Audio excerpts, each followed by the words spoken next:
Look at this. I got headphones on. I got a mic going. Baby. If Huh? only people could see you now. Hey, no video. We've gone through this before. All No video. all right. Welcome to This Commerce Life. This is a podcast aimed at small, medium entrepreneurs focused on commerce. I'm Phil, your host, and Kenny, your co-host, will join us as well. And we're going to talk to you about the world of retail and commerce and how things are changing in the world. I took your coffee with me. It was great. I didn't get any pictures, though. Because I didn't take your... Dumbass, that was the whole point of taking the coffee. I know. No, it wasn't. The whole point was to drink it while I was there, which is amazing. What, is no good coffee in Mexico?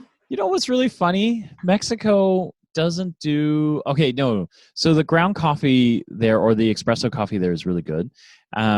But when you go to Mexican restaurants, you either get it black or you get a milk version of a coffee.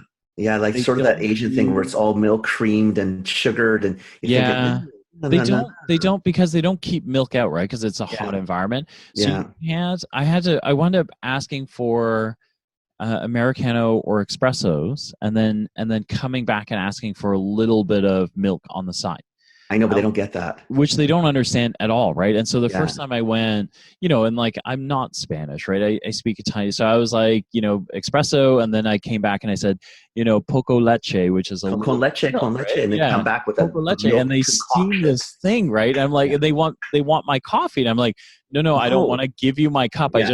Can you give me or pour me a little, or so I wanted drinking it black, right? Like Kathy doesn't drink it that way, so she kept asking for, an espresso con leche, so an espresso with milk, and she would get this like milky soup substance, right? Like, well, Amelia does that because she likes a little milk, a little sugar. When we were down, I said, stop ordering that. Yeah. Order a coffee, plain coffee. Yeah. And then see if you can get lucky. Yeah. And get a dab of milk. Yeah. But remember, they're going to look at you thinking, what? Yeah, are you crazy? Right? I know. Don't let you give me the coffee back. I'll make it. And no, not that brown water. Oh, I know. Milk in it. Not that. Yeah. I know. Yeah. I think it's guard Kathy for life. Actually, I'm lucky, right? Because I can drink it black, right? So that's it. I'm done. Like I'm done. Espresso or an Americano. Yeah. Don't put anything. Like don't drop any crappy crap in it, right? No sugar, no milk. Yeah. I'm good to go. Yeah. Man. Funny. To our listeners, as you gather, we missed last week because I was in Mexico and I had a really crappy internet connection. So we recorded it. We wished you a Merry Christmas, but you didn't hear it, and you could barely hear my version of it. Kenny was very clear, but I wasn't at all. So we missed you guys last week, but Merry Christmas and Happy New Year. Happy New Year, because this is going to launch on New Year's Day. Yeah, so Happy New Year to you guys, and we wish you a very prosperous 2019. It's going to be a good year. And then if you have any big successes from 2018, we'd love to hear it. That would be a neat one to share on air. So if you have anything, definitely share it with us. Or if you want any help for 2019, let us know. Yes, we'll talk about it on. We'll talk about it on the podcast. Maybe walk through it, and maybe there'll be people out there listening that can chime in and help out. Yeah, the city itself is pretty cool. Yeah, the city's amazing. I mean, it's I don't know, like it's like the population of Canada in like something like 20-25 square kilometers, right? So it's super dense, it's super packed, it's man, it's so many people. The traffic is unbelievable, but it's an amazing city. Yeah, that's awesome. You got acclimatized at the end because you're pretty high up there. Yeah, the altitude's crazy, eh? Like the first day or two, you feel it in your chest, and then the pollution that comes with it, you feel it in your chest and your sinuses. But after a couple of days, I got pretty used to it. I guess you get used to it, right? Because they got to be, 7,000 feet? They got to be a mile and a half, I think, more or less. Yeah. So 2,200 meters, which is something like 7,000 miles or something like that. Or 7,000 feet, sorry. 7,000. Yeah, and then with the pollution, it probably just sits. Yeah. It's kind of, I didn't, my brother-in-law loves to play basketball, and so I didn't feel it. The third day in, we decided to go play basketball, and that was such a bad idea. Yeah. I'm pretty in shape, but that was like, oh my God. Like I just, played half a game, and I was like, look, I'm done. Like, I keep going. I could, I feel like I'm going to have a heart attack, right? Yeah, just cough up a lung. Yeah. Wow. Yeah. So that's okay, man. Now you're back and raring to go. I'm back. I know I'm all charged up and got some stuff done while I was gone, but back and raring to go and yeah. I saw some really neat. I was down there. North America talks about like department stores going away, but like Mexico has something like 3 major department stores that are just like killing it, which is amazing. Are they killing it throughout Mexico, or is it? Yeah, just in Mexico. I think it's a population thing too. I mean, at like 130 million people or whatever it is, they can afford to do it. There's one called Liverpool that is, I don't know, it's ranked something like 15th or 20th in the world in terms of department stores, but it reminds me of the Eatons. Really? Yeah. Similar story, the whole bit. And then when you go in there, I was in the one in a mall called Santa Fe. And Santa Fe is unreal. Santa Fe shopping mall, which is just outside of Mexico City proper, has something like 8 floors in it. Oh, wow. Like the whole mall. So it was kind of like West Edmonton Mall or Eaton Center on steroids. So it had an ice rink, bowling alley, theater at one end, literally 7 floors. And this department store Liverpool was 8 floors. So it reminded me, like at the bottom floor, they had ATVs, they had motorcycles on sale, they had like so literally kind of the Harrods or old school Macy kind of feel or whatever you want to call it. Right? Yeah. What do you think it is though? Like, I wonder if it's down there. I mean, because you got to remember, like, it's hard socioeconomically. Like, we live in a really rich country. Yeah. Right. Yeah. Canada, especially, and I wonder sometimes if we don't need it. We don't need to hang out at a mall. We don't need that to. It's not a. Like, I just sometimes wonder in these countries that are, that have. I mean, it's not that Mexico's poor, but it's not as well off as we are, obviously. No. Yeah. So you start to wonder if that's maybe where people sort of hang. The way we used to all hang out in malls 30 years ago. I think it's climate too, right? It's climate too. I mean, we were down there in the winter, so it was like 20 degrees out. That's cold for them, right? So they don't want to be outside. Yeah, and then in the winter when it's kind of like 35 degrees out, they don't want to be outside either, right? So I think a mall works in that climate. You know what I mean? Like for us, it doesn't work as much. It would work in Montreal then too. I mean, that's why they had the undergrounds, right? Yeah. I just still wonder, like, is it just like, I wonder what killed the mall in North America. I also think it's population density. Like I guess it has to be, right? Yeah. I mean, at 125 million people, there's no disrespect, right? I think Mexicans do a really good job of retailing, but if you were a bad retailer, you could probably still make it. You still, well, it's no different. But I think when I go to China, like malls are or mall-like things, like in the subways, they'll have those downstairs malls, and they're just a shit show. There are people everywhere. Yeah. Everywhere. Yeah. And it's something to hear that I don't think we would think, I'm not doing this. No.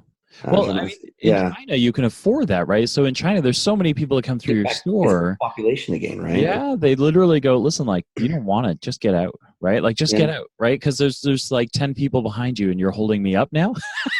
Well, I guess Mexico's the same. If you got 37 to 40 million people, wherever they sit today, really?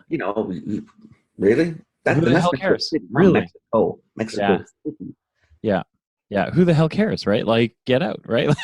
Yeah, exactly. Whereas you're right. You're literally like, please stay in my store, right? Like, you might be the only person I saw today because nobody else showed up. Yeah, you know what? It's sort of sad to say, but yeah, you're right. It's like, I sometimes wonder though. Like, I mean, it's something like even but everything's different when you leave here. Like, what we've talked about, like the old Queen West. Yeah. When it used to be really fun to shop, and now it's not. Well, it's not what it was, right? Yeah. But maybe all the cool places we've just overdeveloped into. Well, I don't know, whatever we developed them into. Like we've lost the neighborhood fun or feel. Like there's still spots in Toronto, still spots in Vancouver. Yeah. But But they're definitely different spots now. Like you go to Leslieville or but even that's being gentrified at a ridiculously rapid rate. Yeah, I got a friend who lives down there. Yeah, right, and it's changed. It's changed a lot. Yeah, right. Yeah, for sure. Yeah. Anyway, crazy, super cool. So you did super your cool retail thing. You took your notes. Kathy and the kids are pissed at you for, okay, listen, come on, Dad, let's read it. You know what? Actually, the funniest thing is my brother-in-law, right? My brother-in-law was really worried, right? Like he knows I'm a traveler, but Mexico City is different. Like it is. It can be very dangerous. Yeah. So it's kind of like wandering into the wrong U.S. neighborhood, except times about 40. Yeah, and apparently there's not. You could seriously get into trouble. Like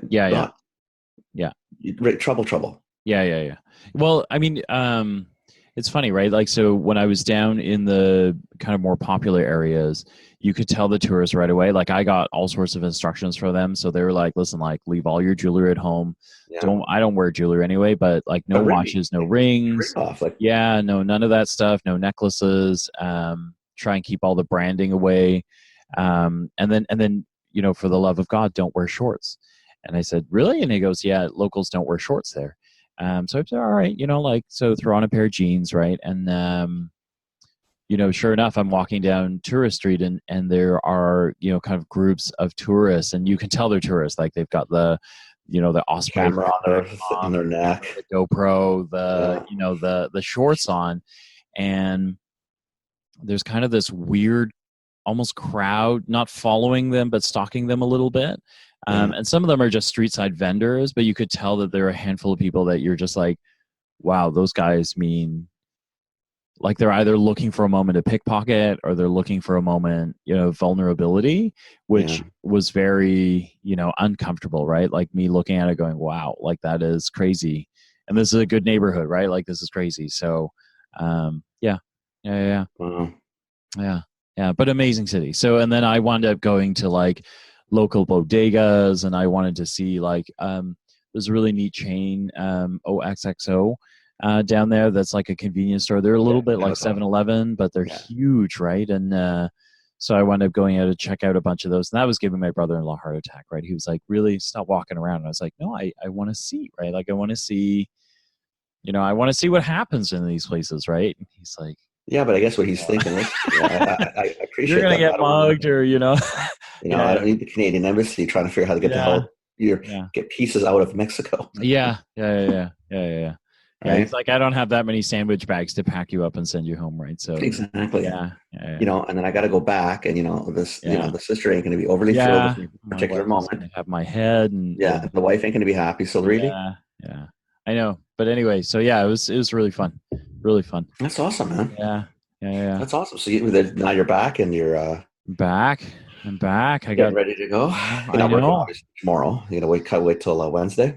I was working. I was working there already, so I was doing some stuff. I owe pet people an article on pop-up shops, and how pet folks can take advantage of pop-up shops. So I owe that the beginning of January, so I got to do that. I've been working on a content PR strategy for Interlocate, which I got to keep going on, which I think is going to be pretty cool. I got all these things I got to do. Like I got to get all these guys. Mutlux, I got to finish their strat planning and what that looks like for them for 2019. Get a meeting together so we can get going. So I got. It's okay though. You got some stuff you got to get buried, right? Yeah, but really good thinking things. Yeah. Like sometimes you get jammed up doing. That's where I'm at right now. I got a few task things I have to kind of, like today. I think Amelia's got a brunch with some girlfriends or something, which gives me like probably 2-3 hours where, the task that a job. What do you call it? Not job interview, a job application I got to fill out, not for me. Or create. Yeah. Can't think of the word even. That's how excited I am about that. Okay. Job description, post it. Do you know what I mean? Like all the fun. I got like admin shit today. Yeah. Which is okay. It's what? It's actually nice. It's actually too bad. Today's actually nice outside. I'm looking at the North Shore Mountains. There's snow. Nice. And it's just stunning, right? Yeah. Pissed yesterday. Yeah. So I got shit to do, but no big deal. Yeah. Yeah. No, I hear you. I hear you. What about, so what's your new year look like? Like, what do you got going on? New Year's going to be pretty much it's just continuation on, right? I mean, it's almost like, you know what, buddy, it's almost like the old days. It's not back to work, but it's nice in the sense that it's back to that steadiness.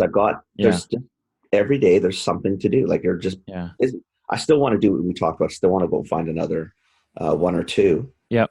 And I was meeting with somebody yesterday morning. I mean, I work Thursday and Friday. Yeah. Yesterday I had a meeting. So like, I'm out hustling to see if I can, find a couple of new small ones. Yeah.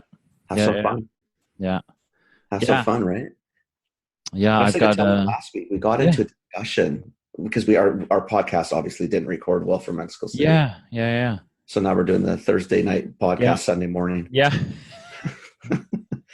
Still for a Tuesday morning release. Still for Tuesday morning. Yeah. Definitively, you and I. Yeah. Listening to the podcast. Yeah. But no, we were talking about we got into the spend thing. Like, where do you spend the money? Yeah. You know, and I haven't sort of dropped it from the other day. It's whether, you know, is it trade or consumer? And, you know, the person I'm dealing with is a very bright CMO. And, you know, she's totally wanting to spend as much as humanly possible on consumer and really almost exit trade tomorrow. Yeah. But, you know, we've got a team that can't grasp that because they're so trade focused. Yeah. Right. And the product we have is definitively could go right to consumer. We really don't need anybody in the middle. Yeah. And ideally, every penny we spend, really and truly, the only reason we should spend in trade is because we have to, not because it necessarily makes sense. Yeah. In terms of a marketing play, it just makes sense in terms of a relationship play. You know, and the money probably should just be dumped in there. Yeah. Just to hang on to the listings. You know what I mean? Yeah. But I was wondering, I think I was asking you last week and we didn't really get a chance because it was popping off, is where do you go with that? Like, in the sense that I'm kind of with her. Like, I don't think to be honest, if we didn't spend anything in trade, I really think it'd have a minimal impact, especially if we dropped it all into consumer and help push the consumer to trade if we wanted to. Yeah. Because I don't mind them buying in retail. I have no issue with that. I just don't want to give the retailer the money to do the work, because I know what's going to happen. It's going to be a hard copy flyer, or something that who gives a shit, that spends not a good spend. Yeah, but so do you think so your consumer base, is it big enough to go? Like, do you think your size of volume is good enough? Like, so if you go direct to the market in general is good enough. Yeah. In the vitamin category. Okay. Right? That category is not inept.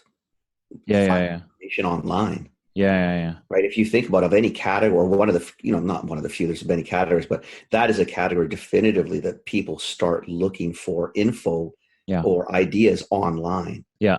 Correct. They're not going to the doctor to talk about that. They're not going to a naturopath. They might go into a health food store. They're definitely not going to Mass. No, you don't go to Mass to learn anything, right? Like, no, at all. When you go to Mass to end the transaction. Yeah. Right. But you know what I'm trying to say? So when you look at a category like that, I think definitively, if you spent online and push them to retail or push them to an online retailer, it doesn't really matter where it goes. I mean, I have no issue pushing them into traditional retail. None. Right. I don't want traditional retail to die. So it's not going to hurt my feelings, but.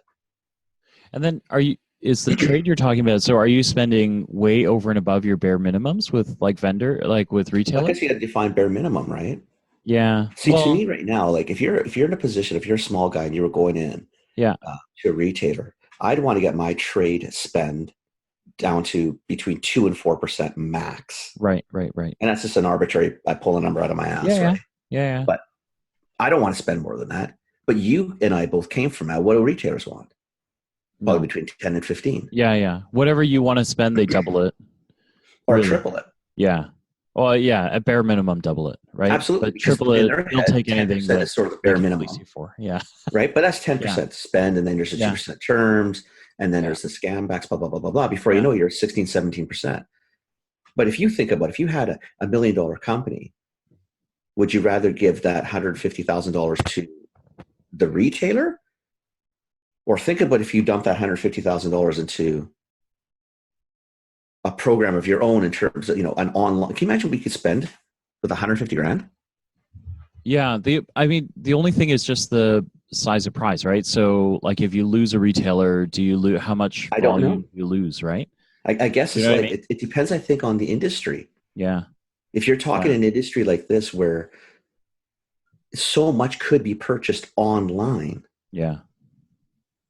Right. Or again, push them to a retailer or push them to retailers. Yeah, you're right. You might lose. Let's say you lost let's say it was a Loblaws. This product's not a Loblaws focus, but let's say it's Loblaws. So you're in the 500s, the Loblaws stores, not the whole chain. Yeah. Those 500 they dedicate to. Yeah. So you're in 500 stores of Loblaws across the country. And you lose that. Well, yeah, you've lost a lot of touch points. But I would assume that if you're in Loblaws, you're also a massive amount of independents, et cetera. But, okay, wait. So let's go back. Like, I think if you go, like, let's say it's vitamins and you go drug chain. So let's say you're looking at Shoppers, like Shoppers, Rexall, or Shoppers, Shoppers, Rexall, Loblaws, Junkie, and then all the independents. And so there's 10,000 drugstores in Canada. Yeah. Right, so let's say 600 of them. Let's say London is about 150 stores, right? Give or take. No, 78. Okay, well, so if there's 78, it is. Okay, yeah. So let's say 80, and so let's say you lose. So, like in that situation, I could see, right? If you said, hey, listen, like, if I want to cut, if I'm willing to risk it, I could cut 80 stores out of my distribution, right? Like, so let's say I don't pay the minimum, and London says, listen, screw you, right? Yeah. Like, you're out because you haven't paid the minimum. You need to even stay in business with me, so you're out. If you're now, I better hope I have independents like pharmacists, or some Rexalls, or your ideally I like to have a Shoppers, or your direct to consumer program is robust good enough, right, to cover 80 stores, right? But I think problem is if you're in a ton, like I don't know that a consumer program you could replace a Shoppers with. I don't know either right now, to be honest with you. Again, I think it's more back to category specific. Like well.ca does enough business in certain categories. Yeah. Where, again, that's your challenge is always the same. You can't lose. It's not to lose the trade completely, because you're right. Not everybody shops online. Yeah. Right. But that doesn't mean you can't, work the independents. That what happens, or what your challenge becomes, to work the independents in Timmins or in Barrie. It's a lot of work. Trail. Yeah. It's unless you have a distributor going in. Yeah, it's a lot of work. Who's going to do it? Yeah. The ROI isn't there, right? Like it's still cheaper to get to a Shoppers and say exactly, and that's what. And I think that's what they all know still as well. Yeah. I just we got into the discussion, and I was kind of telling her, I said, I don't disagree with you. I think we could do a massive consumer thing, but your challenge is that if you're in one of these accounts or a few of these accounts, you've got points of distribution that may not be able to be replaced yet or today. So you could have a consumer in Timmins, but where are you going to send him or her? Yeah. But so there might be an interesting way out of this. I mean, it might be it's a little bit more work, but if you reached, because Shoppers, I'm not putting words in Shoppers' mouth. So if you work for Shoppers and you listen to us, which I doubt you do, but if you do, I'm not projecting anything. All I'm saying is I think these big guys are all trying to figure out omni-channel as well. And so they have to. They have to, but not all of them are you know what I mean? Like you and I both we talk about this all the time, right? Like because it's very difficult to do. Yeah. I mean, how do you if you're it's hard to do this. I don't want to pick on anybody in particular. Yeah. No, wait. Okay, same Shoppers, because they do a relatively good job. Yeah. Shoppers doesn't have a core website per se. It's not the greatest, definitively. Yeah. But it's got a nice feel, and most of the stores have that nice feel. So there is sort of I could go from this environment. If I walk in a store, it's not massively different. Yep. Right. Yep. The online experience is relatively pleasant. Yep. Most of their stores, because they've renovated like crazy over the last 10 years, are relatively pleasant. Yeah. So the feel is very good. They have a lot of locations, right? Yep. They're in a lot of small towns across the country or very close to towns. Yep. So for someone like that, maybe that is the one you play with because you can play a little bit more omni-channel, right? But where I'm going with it is there a way to blend your strategies so to be able to take the money and say to these retailers, listen, like, but it becomes a consumer and a retailer play where you can say, listen, like, I'm not investing in a traditional flyer. Like, I only want to do. Okay, but you know as well as I do, what's that based on? Yeah. No, I get it. I get it. On what's going on in the building. Yeah. If you had Smart, London, Save On, Shoppers, Loblaws, Buyer, definitive what we're talking about should be done and could be done. Yeah. So now step back and let's look at the reality of the world. And not that they're not smart, but they're getting pressure from above because what? Yeah. Flyers work. Yeah. Okay. We have no evidence of that, but we keep saying that. We've been saying that for 50 years. Yeah. Right? That's fine. Sure. So now what do you do? So if they're being pressured from above to fill the flyers, get the co-op. And the argument is, well, every time we have a flyer, the sales go up. And you're thinking, that's great because every time you have a flyer, you also have thousands of signs in the store. Yeah. Right? Yeah. Most people have walked in your store having no idea there was a flyer on. Yeah. What they walked into was, that's on sale. Yeah. I was buying deodorant. I was buying Menon, but Axe is on sale. Okay, I'm okay with that. Yeah. Right? Yeah. And because it's on sale, you know what? Yeah, I was going to buy one, but I'll buy two today. Yeah. So the flyer, the flyer was the reason I bought more, but it wasn't the physical flyer. No, it was the sign. Yeah. Right? Now, so if you told someone, you tell your buyer, so listen, I got $100,000 to spend with you. I don't want to buy 10 flyers at 10 grand each. I want to put all that money into an online program and I'm going to drive people to your store. Yeah. I'm going to tell people to go to the Shoppers and buy Phil's headphones all day, every day. And you're going to be my number one destination. Yeah. And a buyer's going to sit there and say, that's fantastic. Where's my co-op? Yeah.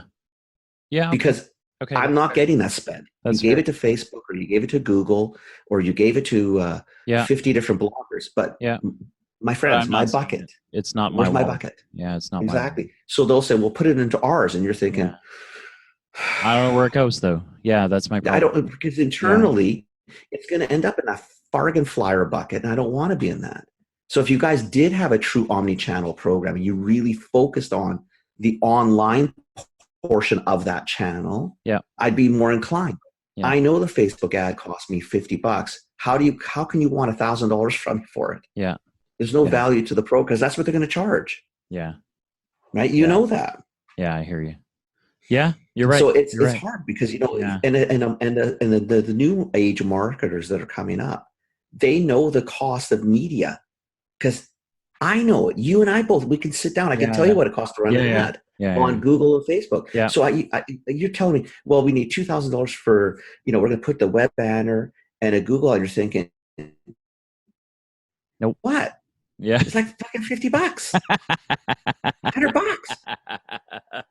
Yeah, you're going, I know a guy. Don't worry about it. Well, exactly. So now I know a guy. So go back to the trade consumer thing. Yeah. I don't disagree with you, but I don't want to give it to the retailer. Yeah. But the retailer wants their co-op because they got stuck into the cocaine co-op game.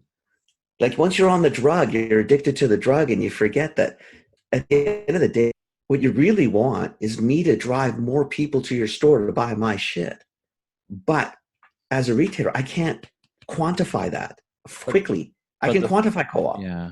But the flip side is you really, the flip side is that, right? I don't know how much of it you can replace. Don't know. Through a consumer program. I don't know that either. And again, you know what though? And I have no problem giving the money to, let's say, to trade, but that would if you're a vendor, because you've come from the vendor side, and now let's say I'm more on the vendor side. Yeah. What's my best return? I'm better off to give you a TPR and a scam back or a deal. than anything else, because at least if I give you $1 and you reduce $1, I know exactly what happened. Yeah. And I know what happened last week and it happened this week. The problem is it's never that. Is to get that $1 reduction, I got to give you 3. I just think, I mean, or I just think it's a flyer. Yeah, I just think, I don't know. Yeah, I mean, it's really tough, right? Like, but you think about it, when you're talking to people who, let's say, younger than you and I, who grew up more in digital, and you're trying to explain to them, say, listen, I need the flyer. Yeah. Thinking, I don't want to pay for the flyer. Thinking, I know you don't want to pay for the flyer. I understand you. Yeah. But that's not relevant. Yeah. Because that buyer still needs the 10 or 20 or 30 grand for the flyer. Well, and the problem is, you still need them, right? Like you because you can't replace all that volume online, even though regardless of how good Facebook is, right? You can't replace all that volume, right? Like that's why direct to consumer brands all wind up going back to retailers, right? Like they all start, like Harry's or Dollar Shave Club, all these guys start on their own, but they hit like 100 million and then they got to go to retail. They got to open stores because again, there's no way to replace the rest of that volume. Well, 90%, right? If what are they saying? What's the number at? Let's say, they're anticipating 20 or 25%. Yeah. All purchases in retail by 2025 will be online. Yeah. Well, where's that other 75 coming from? Yeah. It's still retail. Well, right now, I mean, we're still there. We're at like 15. I think we're 15 right now, or 16 or 18% or something like that, right? And the rest is bricks and mortar, right? And you're seeing everybody else go to bricks and mortar, right? Like even the superstars, the Warby Parkers of the world are opening stores, right? Because they have to. So I guess what it is it's the unfortunate part for small brands or brands that you're stuck with a model that you don't necessarily want to get out of, but you need to shake. Yeah. I can't pay $20,000 for that stupid flyer. Yeah. I can't worry about your profit center. Yeah. I'm trying to figure out how we can mutually grow our businesses. Yeah. Right. But I'm willing to help or put money into your programs. You just got to realistically sit back and say, guys, you can't do the $10,000 ad. The ad is maybe now $2,000. Yeah. And I'll give you heavier discounts or scan backs, or I'll give you $2,000 for the flyer. I'll give you $1,000 for your social media, and let me run $500 worth of social media. Yeah. And that $3,500 spend is better for me. But you've got a $6,500 deficiency now in their bucket. Yeah. And they're not going to get that back in the traffic that comes to the store. That is a profit center. But I think also for small brands, this is that moment where, because retailers are the addiction for small brands, right? Like small brands, they all go, the most brilliant thing about retail in the new age is, being able to go direct to consumer and sell the stuff, right? Yeah. But as soon as everybody gets the opportunity, they sign up with a retailer, and that's what screws them, right? And so almost it does, but it also legitimizes them, and I think that's why you do it.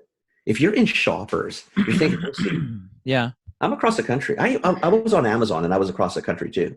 Yeah, but nobody can really see it. I can't send my friends, like you kind of, when you're in store and you're on a shelf, it's a different feel. Yes and no, but yes and no, right? And so that is where, as a brand, you have to it's important to map out at what point it's important to be seen on a shelf versus a digital shelf, right? Like totally. you can get to the big brands that do it, the Warby Parkers, the Dollar Shave Clubs, they get to 100 million before they really have to worry about, 100 million is kind of the magic marker point, right? But they still have to worry about it. Yeah. But when you hit 100 million, you go, there are no more growth opportunities online. I have to go and open a store, or I have to go with a retailer, right? But most of the brands you and I talk to, at $8-9 million, well, anywhere from 5 to 15, you don't have to worry about going to a store yet, right? And so, almost like what you're talking about is, I think it doesn't help you in your current situation, but I think what I'm saying to little brands is really think twice. Like, this is when you do want people like us to be able to wander in and say, here's what it costs you to be online. Here's what it costs you to continue to find consumers on your own. And then here's what it costs you when you sign up with Shoppers or London Drugs or Lawman, right? Anybody of size. Anybody of size. Any of them, though, they all take your money. Yeah. And not badly. All good people.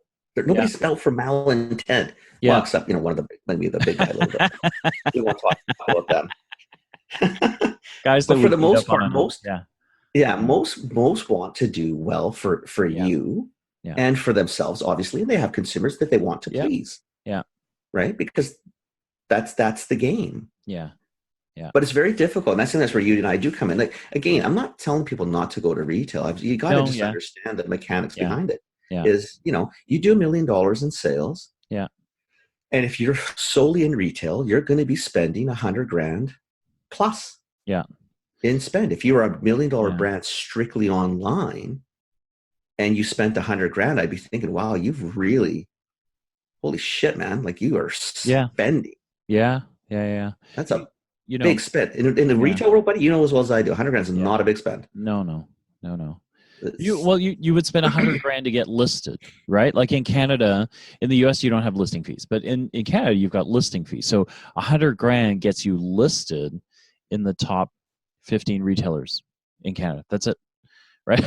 there's nothing else, right? Like that's one SKU. That's one SKU, right? Like, so we used to pay that. Yeah. Like, I think it's like $75,000 to get one SKU listed at the top 12 to 15 retailers. That's it. Like, just here's the paperwork. Here's that it gets on shelf. And, I'm like, my information is dated for sure, right? So it's probably even, maybe it's only the top 8 retailers now, but probably. But at that point, that's a big chunk of change. Yeah, you didn't get anything yet. No. You got an item number, a shelf label, a spot. Yeah. And nothing else really, right? Like you're still, distribution, you've got to figure all of that stuff out. You got to make sure it actually makes it onto the shelves. Like, all of that stuff is on you, right? Like, that's not even the retailer. The retailer just said, listen, I got you hooked up in the system. You got a number. Don't call me, right? Because you don't have any volume. I'm not interested in talking to you, right? So it's, taking out a retailer is it's almost like taking on a partner in your business, in a sense. If you're, I think it's totally that. I think that's where you got to be a little bit more thoughtful. So, and that's why I tell people, and there's a reason why I would push people probably away from the nationals when you start and play with the regionals.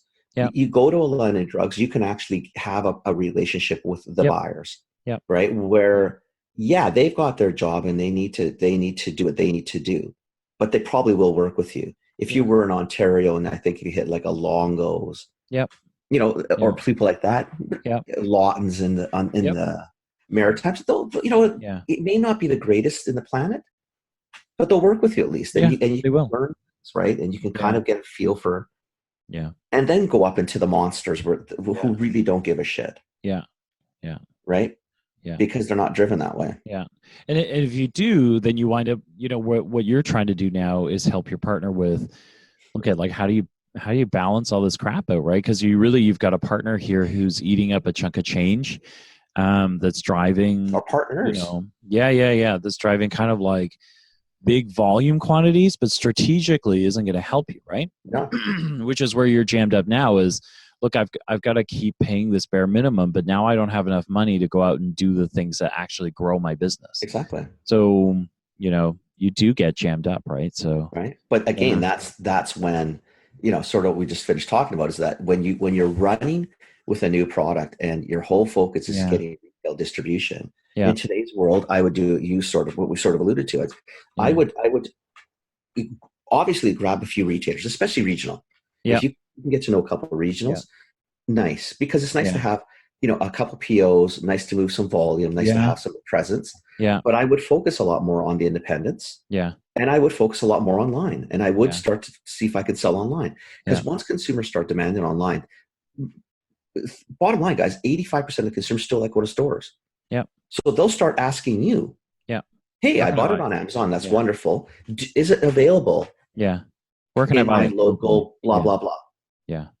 And at that point, you get a few people telling about the same local blah, blah, blah. You can phone that blah, blah, blah and say, hey, I've got, 6 customers who would really like to purchase product in your store. Yeah. This is what I'm doing. And you may have, again, if the retailer's savvy, they would say, yeah, you know what? That's awesome, because it's built in demand. Yeah. Yeah. Like, obviously you have products and you're ready to go. Sure. Yeah. Let's do it. Yeah. Yeah. I hear you. Right.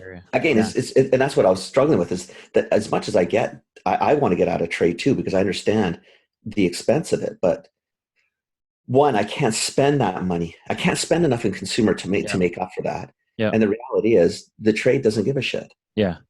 Yeah. I hear you. Right. Yeah. The trade wants their money. Yeah. Yeah. Wow. Interesting. Well, it makes it fun though, right? Yeah. Yeah. So, and if there's a lot of small people who just listen to this and have no freaking idea what we just finished talking about, that's when you should reach out. Send us a quick note. We'll tell you. We'll walk you through, because all we're talking about is you got a product that's a cool product. Where do you go? And understanding the pitfalls of all of it.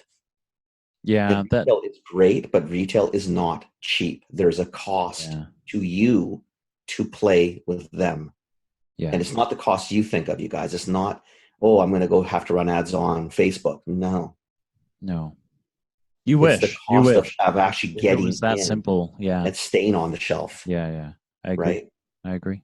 So I agree. Yeah. Anyway, that was the week. It hasn't left, because it's one of those ones that we've talked ad nauseum about it, and I've tried to push more people online, but it's hard to walk away from retail, mostly because I don't want to walk away from it. Yeah. But I wish I could manage the costs. Yeah. I wish we had more control of the actual costs, and we don't, because it's not for us to control. It's the retailer has to control it, because they're getting pressure from. I guess for you it might be about just, you've definitely thought of this, but I mean, I guess it's just siphoning how much you can, right? Out of, that's what we're trying to do. Yeah. Like it's that fine dance of like, what's the bare minimum I can give the retailer to keep them from squawking and yelling, and then dumping the rest into consumer. Which retailer is it? Yeah. So let's say we were in a Shoppers. I know we're not going to win that battle. Yeah. The Shoppers battle, the Loblaws battle, the Walmart battle. It's you're like, not going to win those. It's just it's an endless bucket, right? As soon as they know that you get an extra penny, they're going to take it, right? So, yeah. So with those ones, when you're trying to, and again, now if you're heavily weighted in those guys, you're going to have to go out and probably start doing thing and trying to balance your world. If you're not, start unweighting them. Yeah. Well, absolutely. That's it. That's your answer. Yeah. Again, it's all easy to talk about on a podcast. Yeah. But in the reality, you're sitting down, you're thinking, "Holy shit, man!" I mean, that's like you're talking about. If you've got Shoppers in your business, they're easily going to be half your business. Which if you're small, it could even be worse. Yeah, it could be 80. Worse. Yeah, it could be. You and I know people who are in Costco. Yeah. And it's 80-90% of their business. Yeah. It's hard to shake that, right? So it's not what we're talking about when you're unweight that's like even big companies, that takes them 3-4 years to figure out how to do, right? And so if you're a little business, that is holy crap, right? Like that's a holy crap right there, right? So, and that's why sometimes, better to walk before you run. Yeah. Right. Yeah. Because the pitfalls that come with the run can be pretty substantive and really handcuff you down the road. Yeah. Man. Anyway, so that was the discussions last. Crazy. That's crazy. That's super intense. Super intense. Mm-hmm. Yeah. That's good. No, it's all good. It's fun to do because it makes you think, right? Yeah. And if you're a little bit older like us, we never had to worry about these things. Now it's kind of cool that you got a whole new market and channel out there that we never had. Yeah. Oh, we were so jammed up before, right? Like you didn't really. It was all about, minimizing the funnel to the retailer, but you didn't have, marketing had some other options, but they were never definitive, right? It was like, great, I want some more money to run TV. Well, what does it do for us? I don't know. I guess it's on TV. Sort of, I guess, something, like, you never really knew. Right. So, so kind of neat that, we've got that option now. So, yeah, it's actually really cool, right? It is. It's very cool. Yeah. There's so many places out there now that you can actually do stuff. Yeah. And ideally, you don't have to gun the retailer. You just have to learn how to manage the retailer. Yeah. And hopefully the retailer starts to evolve. Yeah. Evolve with you. Yeah. Right. Yeah. I agree. Man. We just had this super intense discussion about investing in your future. So, Yeah. Now we got to go back and figure out what the hell we're doing. Yeah. So hopefully this helps you, and if it worries you, you should probably call us because. Well, let us know, because honestly, the discussion is a real discussion. I've got, like for myself, I do work with 5 or 6 vendors who are in those positions. They are not $100 million vendors. Yeah, they're small, and the percentage spend scares the shit out of them. Yeah. And that's fine. Just understand it's out there, and how do we either mitigate it or make it work for us? Yeah, I hear you. So, yeah, all good in the hood, baby. So happy holidays. Thank you. You as well. Have a happy New Year. Thank you. I will. Because I won't talk to you till I guess the 2nd or the 3rd. Yeah. And then 2019. Here we come, baby. Here we go, baby. Light her up. All right, that's the end of this Commerce Life. We'll be back soon with the next episode. Thank you for joining us. We hope you enjoyed it. Give us feedback. Tell us what you think. Subscribe, like us, join us, share us, tell your friends about us. And we hope to see you next time with more commerce news.